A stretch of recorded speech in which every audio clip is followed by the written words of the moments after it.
Welcome to Navigating the Vortex, a deep dive, big picture analysis of contemporary geopolitics and geoeconomics. Today, Ukraine Recovery Conference 2025 emphasizes challenges and costs of rebuilding the country. The foundations for post-war recovery need to be built before the war ends. Clearly angered by the intensification of Russia's air campaign against Ukraine, Donald Trump has pivoted from the suspension of U.S. military assistance to Ukraine to promising its resumption. Russia's strikes on major cities killed more civilians in June than have died in any single previous month, according to UN figures. Over the past 2 weeks, the U.S. president has made several disparaging comments about his relationship with Vladimir Putin, including on July 13 that the Russian president talks nice and then he bombs everybody in the evening. Not only will the U.S. resume the delivery of long-promised Patriot air defense missiles, but Trump is now also reported to be considering a whole new plan to arm Ukraine, including with offensive capabilities. Additionally, he has talked about imposing new sanctions on Putin's regime and putting 100% tariffs on any countries buying Russian oil unless there is a deal within the next 50 days. This is the general background against which the 8th Ukraine Recovery Conference took place in Rome on July 10 and 11. The event, attended by many Western leaders and senior business executives, serves as an important reminder that the war against Ukraine will be decided on the battlefield, but that peace will only be won as the result of rebuilding Ukraine's economy and society. Ending the war anytime soon and on terms favorable to Kyiv will require an enormous effort by Ukrainians and their European allies. The country's recovery afterwards will be no less challenging.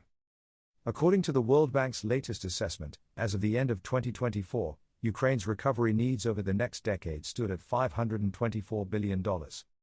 With every month that the war continues, these needs are increasing as the damage grows that Russia's aggression causes, including to housing, transport, and energy infrastructure, the three hardest-hit sectors which account for around 60% of all damage, according to the World Bank.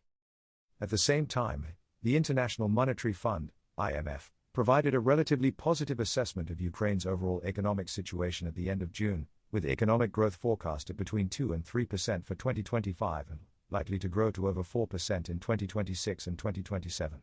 However, the IMF also cautioned that this trajectory, and the country's macroeconomic stability more generally, will remain heavily dependent on external support. This is especially the case as the IMF also projected a potential gap in Ukraine's budget for next year of up to $19 billion. The cumulative pledge of over €10 billion at the Ukraine Recovery Conference, therefore, is both encouraging and sobering at the same time. It is encouraging in the sense that Ukraine's international partners remain committed to the country's social and economic needs, not merely its ability to resist Russia on the battlefield. Of particular note in this context is the EU's announcement of a new €2.3 billion support package, consisting of €1.8 billion of loan guarantees and €580 million of grants. This constitutes more than one quarter of the EU's €9.3 billion commitment in the Ukraine investment framework. And yet, it is also sobering that even these eye-watering sums of public money are still only a fraction of Ukraine's needs. Even if the EU manages to mobilize its overall target of €40 billion for Ukraine's recovery, by attracting additional contributions from other donors and the private sector, this will constitute less than 8% of Ukraine's recovery needs as of the end of last year. As the war continues and more of the diminishing public funding is directed towards defense expenditure by Kyiv's Western partners, this gap is likely to grow over time. And money is not the only problem for Ukraine recovery efforts. Rebuilding the country is not simply about undoing the damage done to infrastructure and economic performance. The social impact of Russia's aggression is similarly hard to overestimate. Ukraine has been deeply traumatized as a society since the beginning of Russia's full-scale invasion in February 2022. Generally reliable casualty counts, some 12,000 civilians and 43,000 troops killed since February 2022, still likely underestimate the number of people who died as a direct consequence of the Russian aggression, each of whom will have left behind family members struggling to cope with their loss. In addition, there are hundreds of thousands of war veterans. Already during the period between Russia's illegal annexation of Crimea in 2014 and the launch of the full-scale invasion 8 years later, there were nearly 500,000 veterans. By the end of 2024, this number had more than doubled to around 1 million. Most of them have complex social, economic, medical, and psychological needs that will have to be considered as part of a society-wide recovery effort. According to data from the UN Refugee Agency, UNHCR, there are also some 7 million refugees and 3.7 million internally displaced people, IDPs, roughly equivalent to 1/4 of Ukraine's population. UNHCR's financial needs in Ukraine are estimated at $800 million in 2025, of which only 27% were funded as of the end of April. Once the fighting in Ukraine ends, refugees are likely to return in greater numbers. This is likely to provide a boost to economic growth in Ukraine, as they will strengthen the country's labor force and bring with them skills and potentially investment.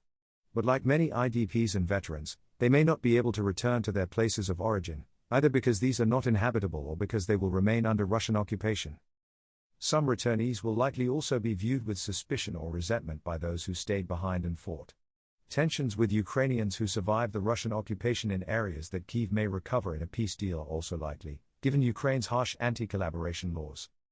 As a consequence, reintegration, in the sense of rebuilding and sustaining the country's social cohesion, will be a massive challenge requiring as much, if not more, of Ukraine's partners' attention and financial support as the country's physical reconstruction and the transition from a war to a peacetime economy. Given the mismatch between what is needed and what is provided for Ukraine's recovery, one may well be skeptical about the value of the annual Ukraine recovery conferences. But it is to the credit of their organizers and attendees that they recognize that the foundations for post-war recovery need to be built before the war ends. The non-military challenges of war and peace must not fall by the wayside amid an exclusive focus on battlefield dynamics. A big thank you to all of our readers, listeners, followers and subscribers. Signing up to the newsletter is the best way to make sure you don't miss out on anything, and you'll get our newsletter and podcast delivered straight to your inbox wherever you are in the world. Importantly, you'll also be able to read the full written version of all of our pieces, which gives all of the background links to the information we cite in case you want to dive deeper and, like us, like to look at primary sources and check your facts. You can register for free at navigatingthevortex.com. You can also subscribe for subscriber-only access to comments and chats and other special subscriber-only benefits. You can find all these details in the podcast show notes as well. We hope you'll share Navigating the Vortex with anyone you think might find it of interest. If you like the show, please consider rating and reviewing us on Apple Podcasts or wherever you are listening.